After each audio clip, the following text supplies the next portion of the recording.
Like the walls of the consult rooms, and the waiting rooms, and the surgery rooms, and just about every other godforsaken room in St. Gerard's Community Hospital, the walls of my supervisor's office are painted a palm white. She is too, as she sips meditatively at a cup of coffee that makes the paper of my logs for the week curl at the condensation of its steam. So, She yawns. I picture something winged and filthy buzzing into her mouth. So, what's been happening with you? You're not usually one I have to worry about. My supervisor's a wiry thing, who only tends to come alive with a scalpel in her hands or when she is somewhere not here, as evidenced by the pictures of her smiling like an actual person on her desk. She had laughed when the chief of surgery asked her to lead a workshop on, quote, surgeon humility, unquote. I do not doubt her excellence, just her humanity, and therefore her capacity to worry about anything but her pursuit of continued excellence, much less me. I'm sorry, I say. I haven't been sleeping very well. No one here sleeps very well, my supervisor scoffs. Twice a year, mind you, her skin gets sunburnt for 2 weeks at a time by the reflective waves of the Caribbean Sea by Cancun. A hypocrite and a tourist. And certainly no one in your cohort, or not anymore. We're low on staff. They don't mind the sacrifice. I would hate to see you fall behind. We are always low on staff. And space. Yes, ma'am. Her eyes sweep across my face. She is not searching for a betrayal of emotions, but of symptoms. A doctor always, even in common conversation. Just sleep? She presses. I remember the ice. I make myself forget the ice. I remember his hands. I make myself forget his hands. Just sleep, I confirm. Somewhere behind me, Janice huffs. My supervisor, on the other hand, considers the case closed and points her attention back to my logs. This week, she says, just this once, I'll cut you some slack. I know the flu's been running amok. Could be what's going on here. Go home, rest, and I'll see you tonight to make up for the hours you'll be losing. The caveat is inevitable, but it is a gift altogether, just the same. I am thankful. Maybe her upcoming vacation is softening her. I appreciate it, ma'am. Thank you. As I turn to go, she makes the sound of something remembered. One last thing.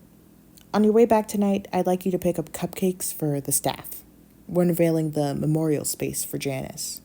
Oh, how sweet, Janice simpers. Gas station cupcakes for my wake. I forced down a grimace at her most likely accurate premonition. It is not my fault that I am $200,000 in student loan debt and counting. Vanilla or chocolate? Either? Both? I don't know, I just forgot to do it myself. Anything works. Appreciate it. And give this to Dr. Butcher on your way out? Appreciate it. She is thrusting a manila folder at my person as she replaces my file deep in her desk, my name mentally crossed off her agenda for the day, and whatever this is, too. Janice giggles at my hesitation. What's the problem, baby? I take the file to spite her. Where do you think I'll find him? I ask my supervisor. I don't know. It's Thursday, so maybe seminar room? I don't know. Appreciate it. God, I hate her. Thank you, doctor, I say. She does not respond as I leave, her new task underway. The journey to the seminar room includes passing by 4 separate reflective windows, each overlooking seas of parking lots and yards of grass, now yellowing under scarce patches of snow. Before it, I appreciated the opportunity to check in on my haphazard ponytail in the makeshift mirror between patients, the new stain on my scrubs. After it, I never look. I would not recognize myself anyways. Me either. I can't believe the dream you had when you fainted, Janice says. I am not in want of a mirror to know she is walking with her usual pep now, though I cannot see her without one. Didn't you have that one last week too? And the night I came? I can't control unconscious thought. I hiss as I walk. I'll go to his stupid brother's office and leave whatever this is with him. It's nothing important, I bet. She wouldn't trust you with that. Probably a schedule for next month. His brother's in surgery. And mean. You could have left it with me. And whose fault is that? I shut myself up long enough to nod at a fellow resident in my cohort I recognize as I pass her. She flashes a blank smile back, overdue for food, sleep, and just about every other restful activity. Do you know where you're going?